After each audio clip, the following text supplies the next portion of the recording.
주일 오후에 함께 나눌 말씀은 사무엘하서 19장에 있는 말씀입니다. 여러분 사무엘하서 19장 말씀을 다 펴놓으시고요.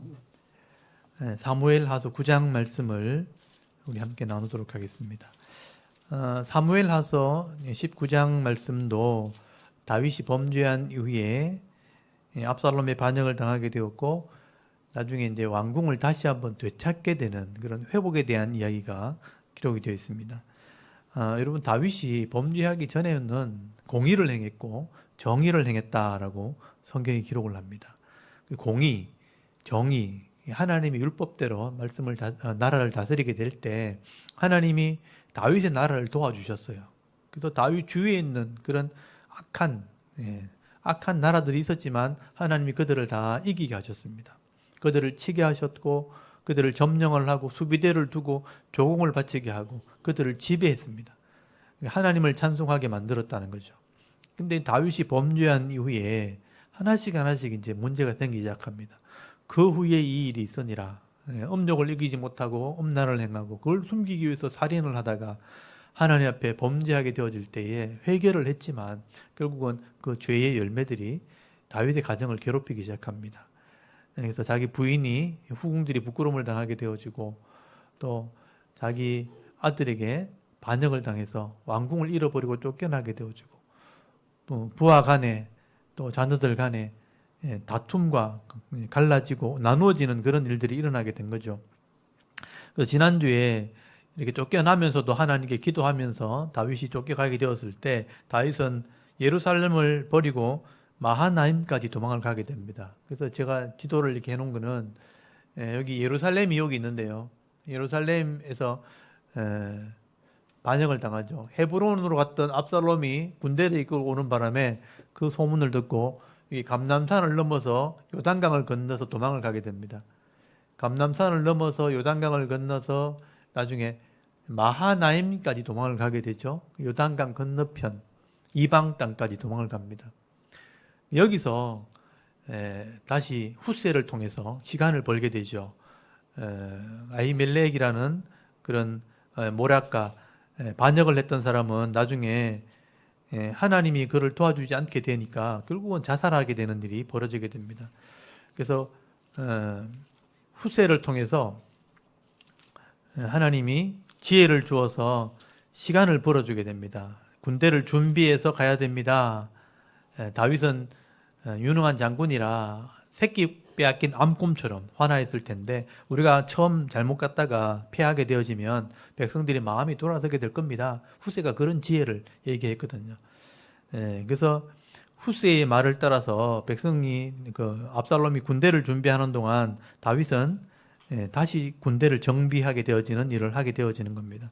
그래서 이 마하나임에서 3명의 장군 요압, 아비세 이때 3명의 군대 장군을 통해서 다시 전쟁을 하게 되는데 다윗이 이 부하들을 어디로 보냈냐면 여기 세겜을 통해서 이렇게 에브라임 지역을 군사들을 보내게 됩니다. 그래서 에브라임 지역에 군사를 보내게 돼가지고 여기 에브라임 산지 지역에서 북쪽에서부터 이렇게 왕궁을 되찾기 위해서 전쟁을 하는 장면이 나오게 되는데 그게 오늘 본문에 나오는 내용들입니다. 그래서 하나님이 지혜를 주셔가지고 이 다윗의 부하들을 통해서 때를 나누어서 전쟁을 하게 될 때 압살롬이 이 에브라임 이 산지 전투에서 요압에게 죽임을 당하게 되죠.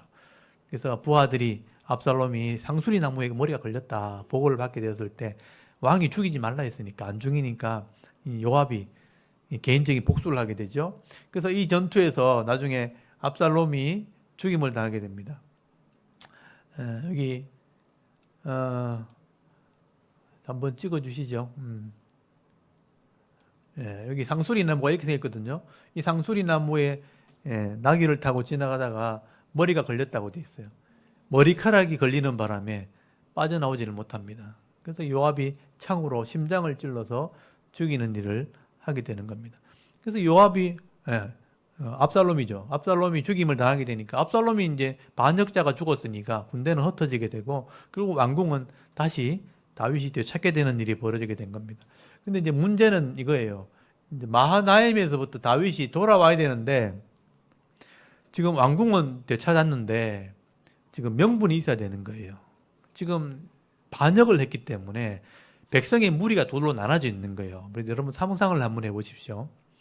다윗은 유다 지파예요. 유다 지파 족속들은 다윗의 편에 있지만 그 외에 사울 왕의 밑에 있었던 사람들이 압살롬의 편에 들어갔단 말이에요. 다윗의 아들 압살롬 편에 들어가서 거기에 제사장도 있어야 되고 군대도 있어야 되고 조직도 있어야 되고 그 유력한 관리들이 있어야 됩니다.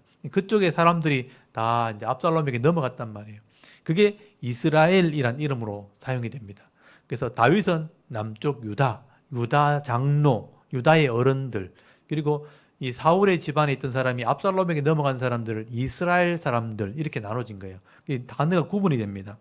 그래서 오늘 10장에 넘어가면 압살롬이 죽었다는 소식을 들은 다윗이 슬퍼하는 장면 속에서 요압이 보고를 합니다. 왕궁을 또 찾았고 압살롬이 죽었다고. 근데 이제 다윗이 너무 슬퍼하는 거예요. 다윗이 너무 슬퍼하는 모습을 보니까 압살롬을 죽였던 요압 입장에서는 마음이 상하죠.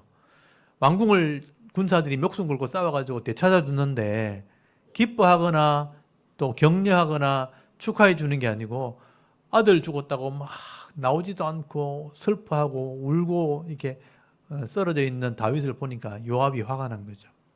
요압은 다윗의 조카입니다. 저기 누나의 아니면 여동생의 아들이거든요. 조카인데도 다윗이 그렇게 하는 걸 보니까 못마땅한 거예요. 그래서 요압이 다윗에게 막 큰 소리 치는 장면이 나옵니다. 그래서 오늘 19장에 넘어가면요. 요압이 군대를 이끌고 전쟁에 이기고 난 뒤에 다윗을 찾아갔을 때 다윗이 슬퍼하는 모습 보면서 화를 내는 장면이 먼저 나옵니다. 한번 보십시오. 19장 1절 한번 보십시오. 어떤 사람이 요압에게 아뢰되 왕이 압살롬을 위하여 울며 슬퍼하시니다 하니 왕이 그 아들을 위하여 슬퍼한 다음에 그 날에 백성들에게 들리매 그 날의 승리가 모든 백성에게 슬픔이 된지라. 분명히 이겼는데 전쟁에 이겼고 나라를 되찾았는데 다윗이 슬퍼한다 하니까 그게 슬픔이 돼버린 거죠. 승리가 도리어 슬픔이 되어버렸다. 원래 승리하면요 개성가를 부르고 막 노래하면서 들어가거든요. 근데 다윗이 아들 죽었다고 슬퍼한다 하니까 백성들이 감히 기쁘다는 말을 못하는 거예요. 그걸 지켜보는 요압 장군, 대장 입장에서는 화가 나는 거죠. 그래서 4절 한번 보십시오. 왕이 그의 얼굴을 가리고 큰 소리로 부르되 내 아들 압살롬아 압살롬아 내 아들아 내 아들아 하니 요압이 집에 들어가서 왕께 말씀드리되 왕께서 오늘 왕의 생명과 왕의 자녀의 생명과 처첩과 비빈들의 생명을 구한 모든 부하들의 얼굴을 부끄럽게 하시니 이는 왕께서 미워하는 자는 사랑하시며 사랑하는 자는 미워하시고 오늘 지휘관들과 부하들을 멸시하심을 나타내심이라. 오늘 내가 깨달으니 만일 압살롬이 살고 오늘 우리가 다 죽었다면 왕이 마땅히 여길 뻔하였나이다. 말 딱 들어보면 아시겠죠? 굉장히 화가 난 거예요. 우리가 죽었어야 되네 그러면서 압살롬을 죽여서 왕궁을 도로 찾았더니 반역을 이렇게 환란군을 진압했는데 왕이 슬퍼하고 있으니까 너무 화가 난다는 거예요. 우리가 못할 일을 했는 것처럼 전쟁에 패한 것처럼 부끄럽게 되었다 그러면서 미워하는 사람은 사랑하시고 또 사랑하는 자는 미워하시는구나. 왕이 그렇게 하면 안 된다. 그렇게 말한 거예요. 그래서 7절에 보면요. 여기까지 했으면 되는데 이 도를 넘어선 거예요. 7절에 보면 이제 곧 일어나 나가 왕의 부하들의 마음을 위로하여 말씀하시옵소서. 내가 여호와를 두고 맹세하옵나니 또 하나님의 이름을 또 거론해요. 여호와를 두고 맹세하옵나니 왕이 만일 나가지 아니하시면 오늘 밤에 한 사람도 왕과 함께 머물지 아니할지라. 그리하면 그 화가 왕이 젊을 때부터 지금까지 당한 모든 화보다 더욱 심하리다. 빨리 가서 부하들 좀 격려해 주라고 이렇게 얘기하는 거예요. 지금 안 나가면 한 사람도 당신과 함께 할 사람이 없을 거다. 쉽게 말하면 내가 군대 이끌고 내가 도망갈 거다. 반역할 거다. 이런 말이에요. 심한 말입니다. 이게 다윗을 대적하는 말이에요. 당신 젊을 때부터 이때까지 고생한 거 아무것도 아닌 것만큼 더 고생스럽게 만들어 버리겠다. 이렇게 말한 거예요. 조카가 자기 삼촌한테 그렇게 말하는 거예요. 8절에 왕이 일어나 성문에 앉음에 어떤 사람이 모든 백성에게 말하되 왕이 문에 앉아 계신다 하니 모든 백성이 왕 앞에 나오니라. 그래도 왕이 나오니까 환영을 해주니까 그래도 부하들은 그래도 이제 좋은 거예요. 그래서 이제 왕이 이겼다고 왕궁을 되찾았다고 이렇게 힘내시라고 그렇게 한 거예요. 근데 이제 다윗의 입장에서는 마음이 편하지 않아요. 아들 죽어서 고통스럽고 힘들어 죽겠는데 이 밑에 부하들이 와가지고 막 큰 소리 치면서 말 나오라 하니까 억지로 나가서 손 들고 막 했는데 속으로는 아니 저놈이 이렇게 한 거죠. 요압하고 막 갈라서게 된 겁니다. 요압이요 다윗의 조카지만 평생 다윗을 지켰던 장군이에요. 생명을 걸고 다윗을 지켰는데 여기서부터 이제 마음이 틀어져 버렸어요. 요압은 다윗에게 큰 소리 쳐버리고 다윗은 말은 못하지만 요압을 보기 싫은 거예요. 그래서 다윗이요 이상한 인사를 하게 돼요. 요압을 사령관에서 내리고 아마사를 사령관으로 세운다 이렇게 한 거예요. 화가 났다는 얘기죠. 이렇게 원래 정권이 바뀌고 이러면 인사를 새로 하잖아요. 그때 인사를 잘못하면요 편이 갈리는 겁니다.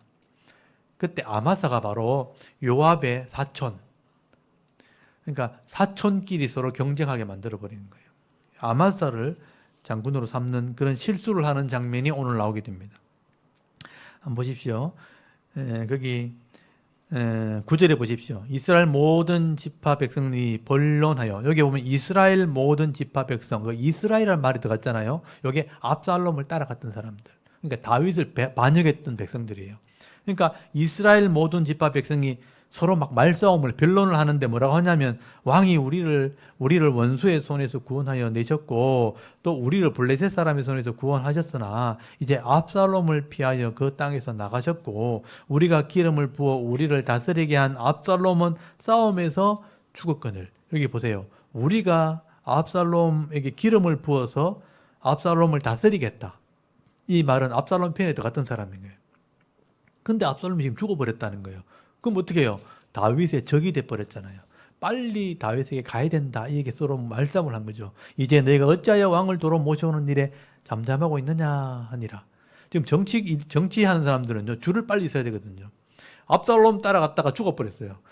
지금 다윗에게 죽게 생겼잖아요. 빨리 다윗에게 넘어가야 되는 거죠. 빨리 가자, 빨리 가자. 이렇게 눈치 보고 있는 거예요. 다윗 입장에서는 그게 싫은 거예요. 너희들은 이미 내가 나를 반역한 사람들이야. 그러니까 이 백성이요, 나중에 다 죽습니다. 왕을 반역한 사람이잖아요. 그러니까 왕을 반역했다는 것은 왕을 세우신 하나님을 반역한 거예요. 나중에 이 사람은 죽게 되는 사건이 나옵니다. 다윗도 이 사람이 싫은 거예요. 그래서 이 다윗이 어떤 일을 하냐면 11절 보세요. 다윗 왕이 사독과 아비아달을 두 제사장에게 소식을 전하여 이르되 너는 유다 장로들, 유다의 어른들, 장로들에게 말하여 이르기를 왕의 말씀이 온 이스라엘이 왕을 왕궁으로 모셔오는 자 하는 말을 왕께 들었거늘 너희는 어찌하여 왕을 궁으로 모시는 일에 나중이 되느냐. 다윗은 유다 지파 사람들 어른들한테 나를 빨리 데려오라고 얘기한 거예요. 이게 요즘 말로 하면 진짜 갈라치기라는 거예요. 서로 나눠지는 거예요. 이렇기 때문에 문제가 심각해져요.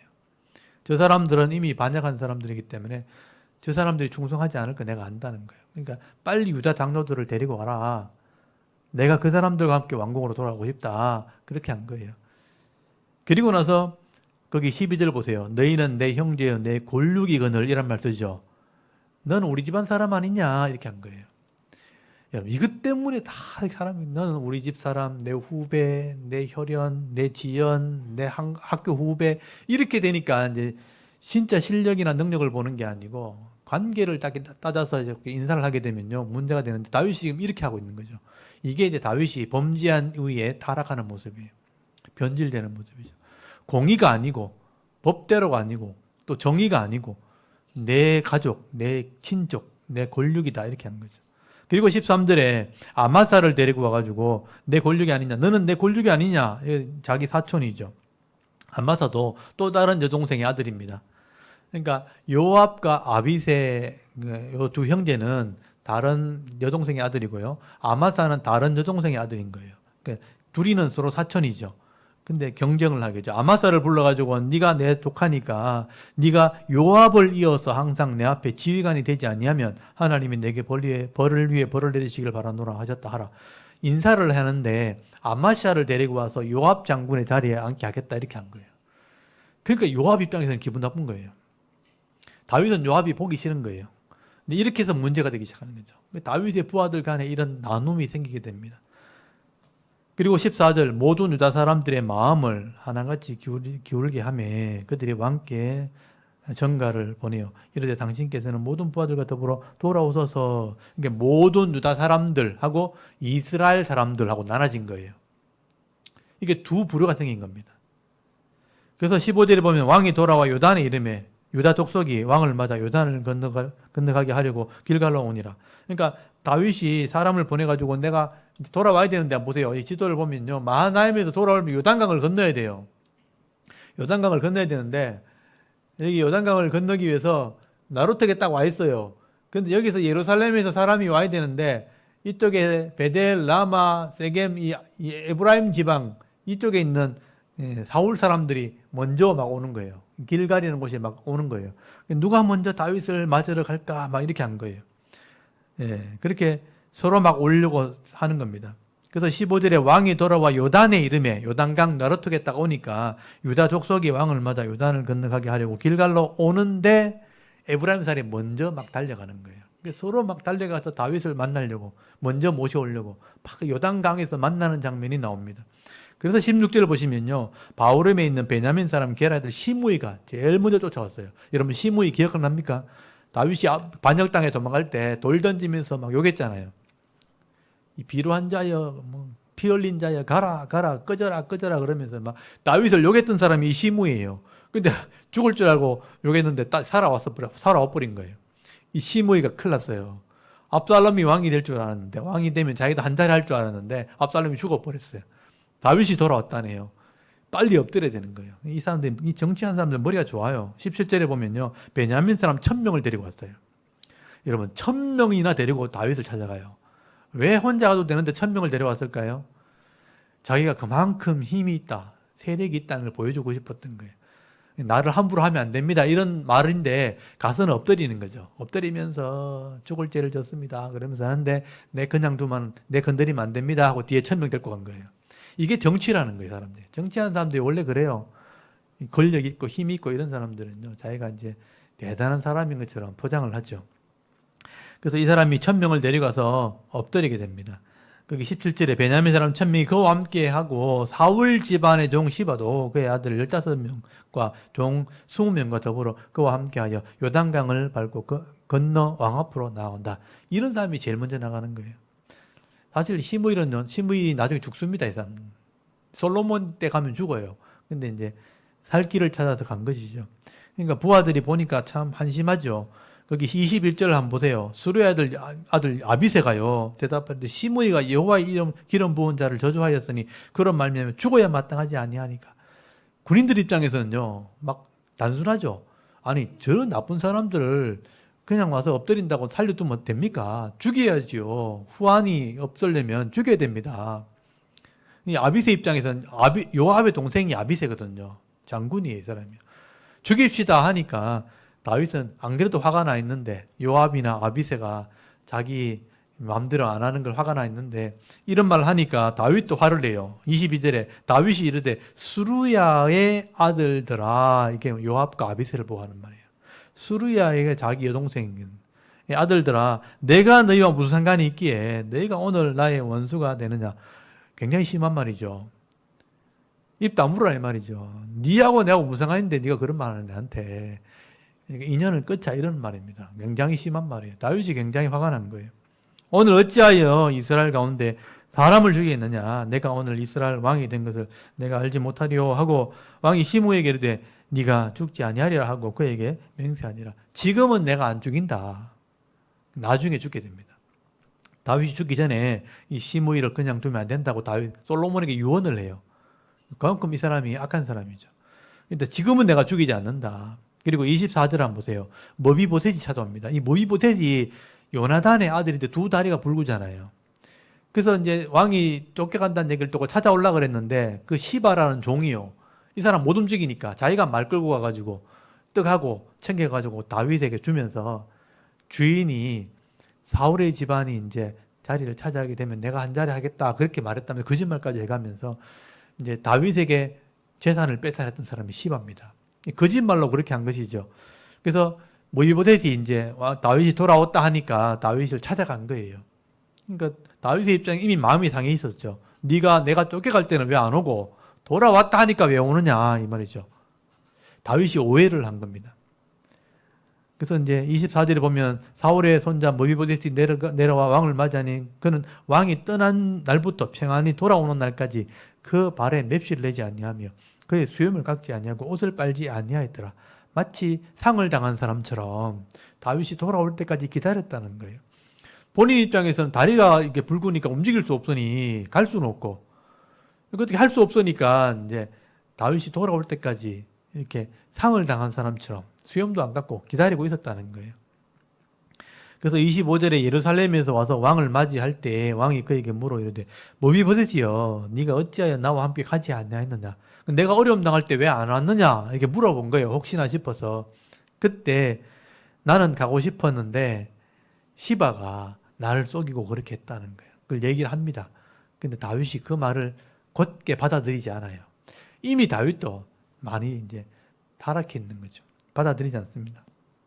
보십시오. 27절에 종인 나를 내 주 왕께 모함하였나이다. 내 주 왕께서는 하나님의 사자와 같으시니 왕의 처분대로 하옵소서. 그러니까 종이 나를 모함한 겁니다. 내가 사울의 집안이 이제 반역을 했으니 내가 한 자리 하겠다고 말했다는 것은 나를 모함한 겁니다. 내가 그런 거 아닙니다 하고 솔직히 얘기했는데도 불구하고 다윗이 받아주지 않습니다. 그래서 29절에 보면요, 왕이 그에게 이르되 네가 어찌하여 또 네 일을 말하느냐. 이게 말투가 뭐냐면 변명하지 마라 이 말입니다. 어찌하여 또 네 일을 자꾸 얘기하냐. 변명하지 마라. 그러니까 못 믿겠다 이렇게. 다윗이 머비보셋이 착한 사람이고 솔직한 사람인데도 이미 모함을 한번 당해서 이제 딱 받아들이니까 안 믿어지는 거 이제. 다윗이 순수함을 잃어버린 겁니다. 말 그대로 믿지 않고 한번 접어서 이렇게 생각하는 거죠. 그리고 30절에 머비보셋이 왕께 아뢰되 내 주 왕께서 평안히 왕궁으로 돌아오시게 되었으니 그로 그 전부를 차지하게 없어서 나 재산 필요 없습니다. 재산 다 주십시오. 그래서 이제 결국은 이 머비보셋의 재산을 시바와 나누게 됩니다. 그래서 어떻게 보면 시바는 머리가 굉장히 빠른 사람이 교묘한 사람이고요. 머비보셋은 순수한데 똑똑하게 욕심이 없는 거죠. 재물에 대한 욕심이 없는 겁니다. 나는 사람의 마음만 있으면 됩니다. 이런 마음입니다. 둘 다 장단점이 있는데 어느 쪽을 선택할 건지 여러분 선택하셔야 돼요. 여러분도 약삭 빠르게 해서 물질을 많이 얻는 그런 쪽이 될 수도 있고 아니면 나는 그런 거 필요 없지만 그냥 순수하게 살고 싶다. 그러면 고난이 좀 있는 거예요. 좀 가난할 수도 있어요.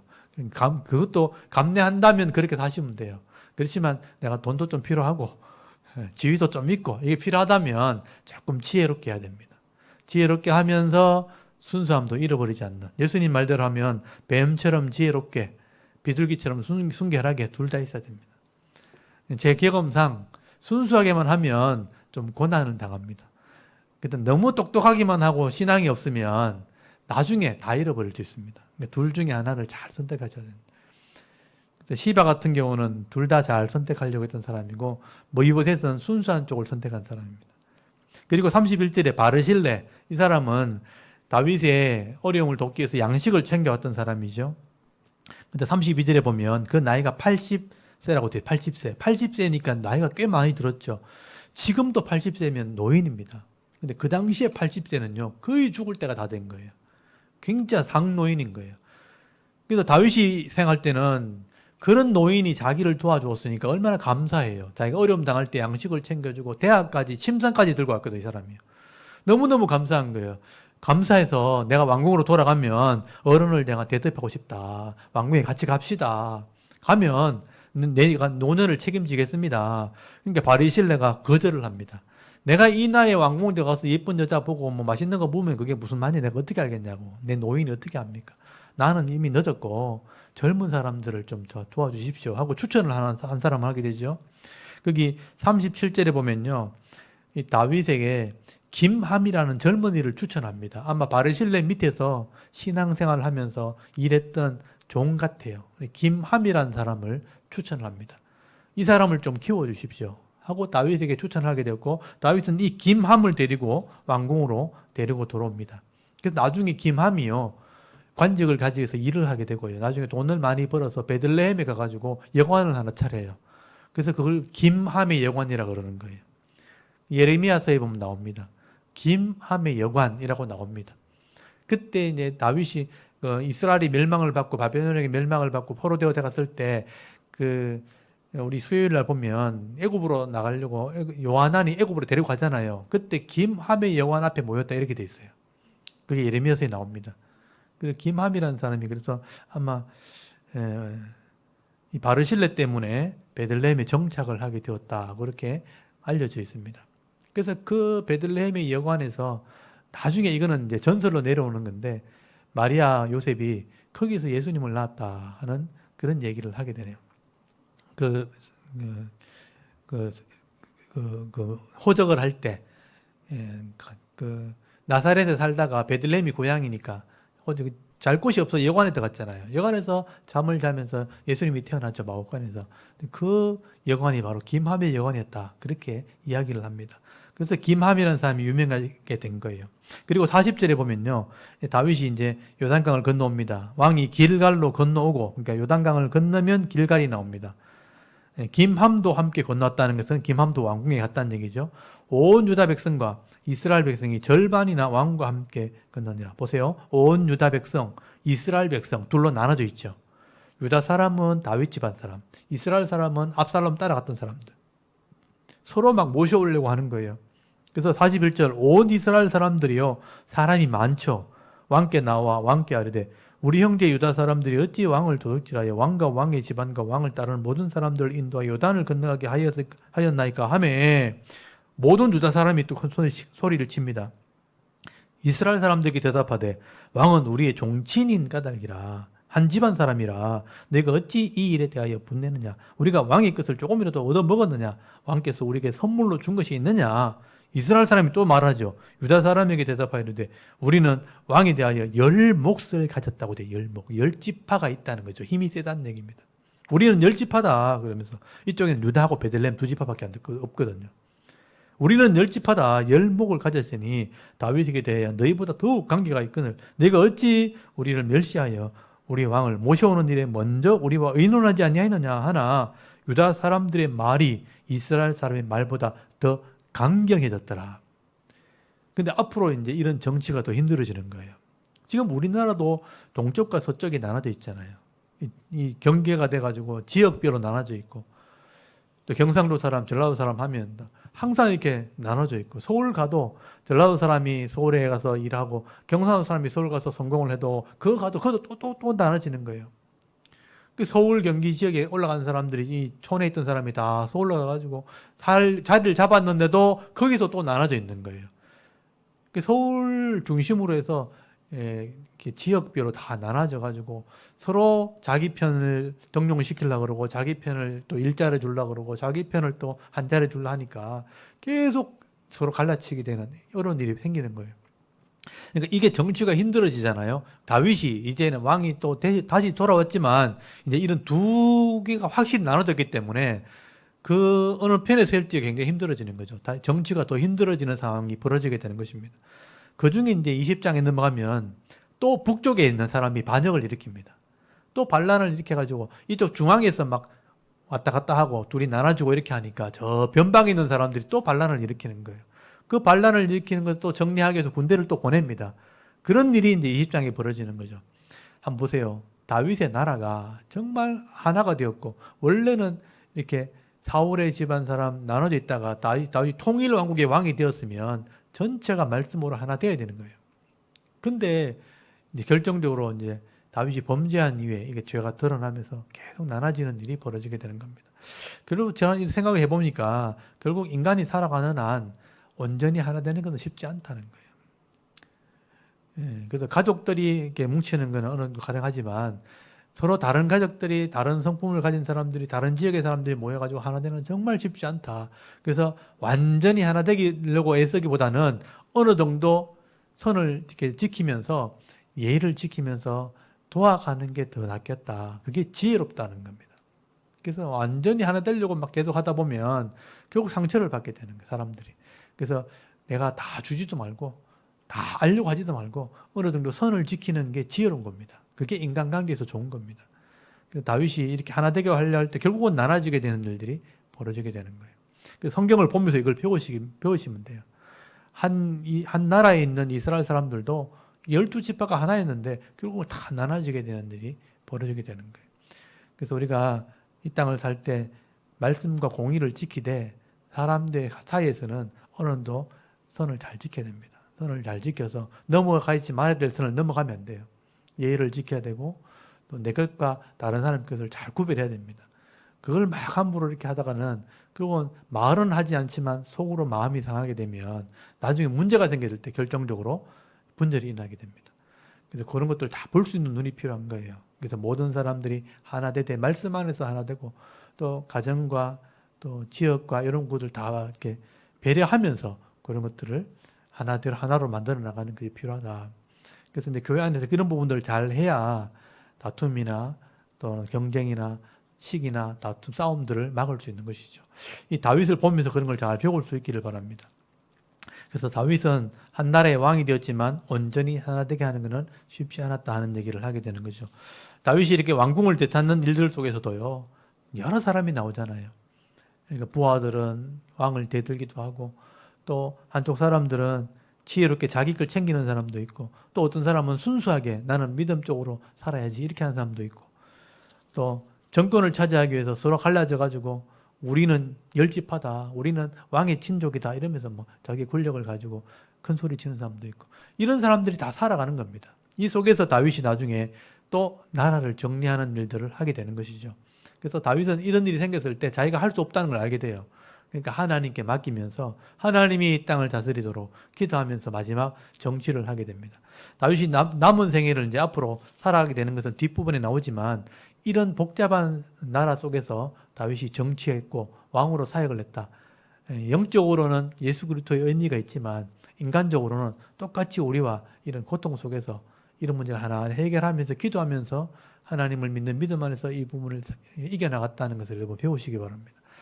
그래서 우리가 신앙생활을 하지만 교회 안에서 이런 여러 가지 다양한 사람들이 있고 또 직장에 나가도 마찬가지입니다. 다 자기 생각이 있고 자기 분량이 다 있습니다. 그걸 다 인정하면서 해야지만 다툼을 막을 수 있어요. 내 것을 또 보호할 수 있는 거죠. 그걸 지혜롭게 해야 된다는 겁니다. 지혜롭게 하지 않으면 내가 결국 상처를 받게 됩니다. 그래서 저는 예수님 말씀 아까 제가 말씀드렸잖아요. 뱀처럼 지혜로워야 된다. 비둘기처럼 순결해야 된다는 거예요. 순수하면서도 지혜롭게 해야 됩니다.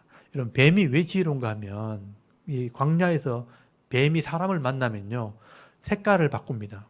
그러니까 주위에 있는 물체와 비슷하게 색깔을 바꿔가지고 피해요. 또 빠른 몸 동작으로 사람을 피합니다. 사람도 뱀을 보면 놀라지만 뱀도 사람 보면 놀라거든요. 그래서 변색을 하고 빠른 행동으로 굴을 찾아 숨고 사람에게 죽임을 당하지 않으려고 이렇게 빨리 피한단 말이에요. 그걸 뱀에게는 지혜인 거죠. 그래서 광야에서는 뱀의 지혜가 필요하다. 이 세상의 광야라면요.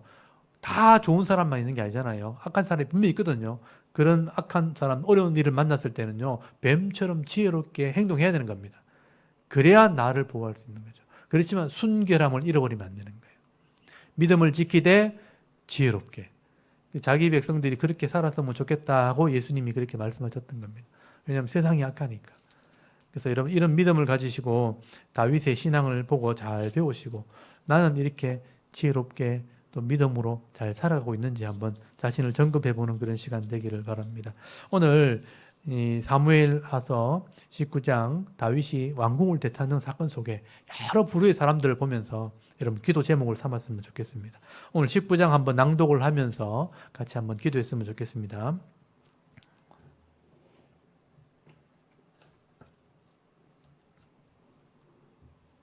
사무엘하 19장. 어떤 사람이 요압에게 아뢰되 왕이 압살롬을 위하여 울며 슬퍼하시나이다 하니 왕이 그 아들을 위하여 슬퍼한다 함이 그날의 백성들에게 들리매 그날의 승리가 모든 백성에게 슬픔이 된지라. 그날의 백성들이 싸움에 쫓겨 부끄러워 도망함 같이 가만히 성읍으로 들어가니라. 왕이 그의 얼굴을 가리고 큰 소리로 부르되 내 아들 압살롬아 압살롬아 내 아들아 내 아들아 하니 요압이 집에 들어가서 왕께 말씀드리되 왕께서 오늘 왕의 생명과 왕의 자녀의 생명과 처첩과 비빈들의 생명을 구원한 모든 부하들의 얼굴을 부끄럽게 하시니 이는 왕께서 미워하는 자는 사랑하시며 사랑하는 자는 미워하시고 오늘 지휘관들과 부하들을 멸시하심을 나타내심이라. 오늘 내가 깨달으니 만일 압살롬이 살고 오늘 우리가 다 죽었다면 왕이 마땅히 여기실 뻔하였나이다. 이제 곧 일어나 나가 왕의 부하들의 마음을 이루하여 말씀하옵소서. 내가 여호와를 두고 맹세하옵나니 왕이 만일 나가지 아니하시면 오늘 밤에 한 사람도 왕과 함께 머물지 아니할지라. 그리하면 그 화가 왕이 젊었을 때부터 지금까지 당하신 모든 화보다 더욱 심하리이다 하니 왕이 일어나 성문에 앉음에 어떤 사람이 모든 백성에게 말하되 왕이 문에 앉아 계신다 하니 모든 백성이 왕 앞으로 나아오니라. 이스라엘은 이미 각기 장막으로 도망하였더라. 이스라엘 모든 지파 백성들이 변론하여 이르되 왕이 우리를 원수의 손에서 구원하여 내셨고 또 우리를 블레셋 사람들의 손에서 구원하셨으나 이제 압살롬을 피하여 그 땅에서 나가셨고 우리가 기름을 부어 우리를 다스리게 한 압살롬은 싸움에서 죽었거늘 이제 너희가 어찌하여 왕을 도로 모셔올 일에 잠잠하고 있느냐 하니라. 다윗 왕이 사독과 아비아달 두 제사장에게 소식을 전하여 이르되 너희는 유다 장로들에게 말하여 이르기를 왕의 말씀이 온 이스라엘이 왕을 왕궁으로 도로 모셔오자 하는 말이 왕께 들렸거늘 너희는 어찌하여 왕을 궁으로 모시는 일에 나중이 되느냐. 너희는 내 형제요 내 권륙이거늘 너희는 어찌하여 왕을 도로 모셔오는 일에 나중이 되리요 하셨다 하고 너희는 또 아마사에게 이르기를 너는 내 권륙이 아니냐. 내가 요압을 이어서 항상 내 앞에서 지휘관이 되지 아니하면 하나님이 내게 벌 위에 벌을 내리시기를 바라노라 하셨다 하라 하여 모든 유다 사람들의 마음을 하나같이 기울게 하매 그들이 왕께 전가를 보내어 이르되 당신께서는 모든 부하들과 더불어 돌아오소서 한지라. 왕이 돌아와 요단에 이름에 유다 족속이 왕을 맞아 요단을 건너가게 하려고 길갈로 오니라. 바후림에 있는 베냐민 사람 게라의 아들 시므이가 급히 유다 사람과 함께 다윗 왕을 맞으러 내려올 때에 베냐민 사람 1000명이 그와 함께하고 사울 집안의 종 시바도 그의 아들 15과 종 20명과 더불어 그와 함께하여 요단강을 밟고 건너 왕 앞으로 나오니라. 왕의 가족을 건너가게 하며 왕이 좋게 여기는 대로 쓰게 하려 하여 나룻배로 건너가니 왕이 요단을 건너가게 할 때에 게라의 아들 시므이가 왕 앞에 엎드려 왕께 아뢰되 내 주여 원하건대 내게 죄를 돌리지 마옵소서.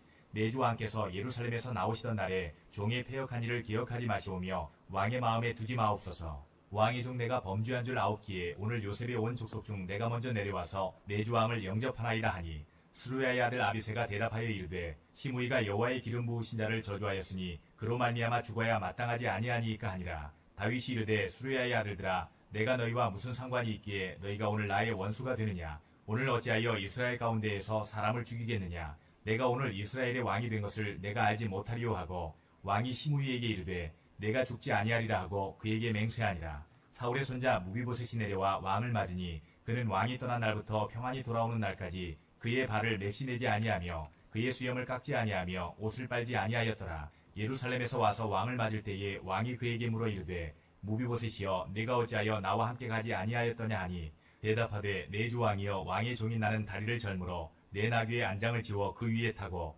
왕과 함께 가려 하였더니 내 종이 나를 속이고 종이 나를 내 주 왕께 모함하였나이다. 내 주 왕께서는 하나님의 사자와 같으시니 왕의 처분대로 하옵소서. 내 아버지의 온 집이 내 주 왕 앞에서는 다만 죽을 사람이 되지 아니하였나이까. 그러나 종을 왕의 상에서 음식 먹는 자 가운데에 두셔사오니 내게 아직 무슨 공의가 있어서 다시 왕께 부르짖을 수 있사오리이까 하니라. 왕이 그에게 이르되 내가 어찌하여 또 내 일을 말하느냐. 내가 이르노니 너는 시바와 밭을 나누라 하니 무비보셋이 왕께 아뢰되 내 주 왕께서 평안히 왕궁에 돌아오시게 되었으니 그로 그 전부를 차지하게 하옵소서 하니라. 길르앗 사람 바르실레가 왕이 요단을 건너가게 하려고 로글림에서 내려와 함께 요단에 이르니 바르실레는 매우 늙어 나이가 80세라. 그는 큰 부자이므로 왕이 마하나임에 머물 때에 그가 왕을 공귀하였더라. 왕이 바르실레에게 이르되 너는 나와 함께 건너가자. 예루살렘에서 내가 너를 공귀하리라. 바르실레가 왕께 아뢰되 내 생명의 날이 얼마나 있사옵기에 어찌 왕과 함께 예루살렘으로 올라가리이까. 내 나이가 이제 80세라. 어떻게 좋고 흉한 것을 분간할 수 있사오며 음식의 맛을 알 수 있사오리이까. 이 종이 어떻게 다시 노래하는 남자나 여인의 소리를 알아들을 수 있사오리이까. 어찌하여 종이 내 주 왕께 아직도 누를 끼치리이까. 당신의 종은 왕을 모시고 요단을 건너려는 것뿐이거늘 왕께서 어찌하여 이 같은 상으로 내게 갚으려 하시나이까. 청하건대 당신의 종을 돌려보내옵소서. 내가 내 고향 부모의 묘 곁에서 죽으려 하나이다. 그러나 왕의 종 기맘이 여기 있사오니 청하건대 그가 내 주 왕과 함께 건너가게 하시옵고 왕의 처분대로 그에게 베푸소서 하니라. 왕이 대답하되 기맘이 나와 함께 건너가리니 나는 내가 좋아하는 대로 그에게 베풀겠고 또 내가 내게 구하는 것은 다 너를 위하여 시행하리라 하니라. 백성이 다 요단을 건너매 왕도 건너가서 왕이 바르실레에게 입을 맞추고 그에게 복을 비니 그가 자기 곳으로 돌아가니라. 왕이 길갈로 건너오고 기맘도 함께 건너오니 온 유다 백성과 이스라엘 백성의 절반이나 왕과 함께 건너니라. 온 이스라엘 사람이 왕께 나와 왕께 아뢰되 우리 형제 유다 사람들이 어찌 왕을 도둑하여 왕과 왕의 지방과 왕을 따르는 모든 사람을 인도하여 요단을 건너가게 하였나이까 하매 모든 유다 사람이 이스라엘 사람에게 대답하되 왕은 우리의 종친인 까닭이라. 너희가 어찌 이 일에 대하여 분내느냐? 우리가 왕의 것을 조금이라도 얻어먹었느냐? 왕께서 우리에게 선물로 주신 것이 있느냐? 이스라엘 사람이 유다 사람에게 대답하여 이르되 우리는 왕에 대하여 열 몫을 가졌으니 다윗에게 대하여 너희보다 더욱 관계가 있거늘 너희가 어찌 우리를 멸시하여 우리 왕을 모셔오는 일에 먼저 우리와 의논하지 아니하였느냐 하나. 유다 사람의 말이 이스라엘 사람의 말보다 더 강경하였더라. 아멘.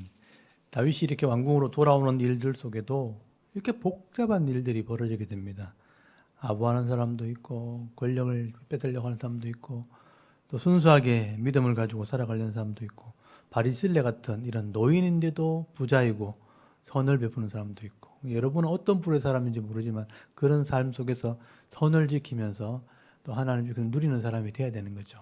그래서 오늘도 이 다윗의 이 살아가는 삶의 모습을 보면서 이 복잡한 세상에서 나는 어떤 삶을 살아야 될 것인가 여러분 기도 제목을 삼으시고요. 일주일 동안 삶 가운데 이런 하나님이 주시는 풍성한 은혜를 내가 잃어버리지 않고 믿음으로 살아가는 그런 성도가 되기를 원합니다. 여러분 기도하시고요.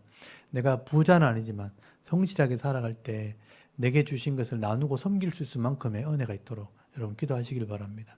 직장을 위해서도 기도하시고 가정을 위해서도 기도하시고 또 내 삶의 모습을 통해 자녀들이 더 나은 삶을 살아갈 수 있도록 자녀들에게도 은혜 베풀어 달라고 여러분 기도하시고요.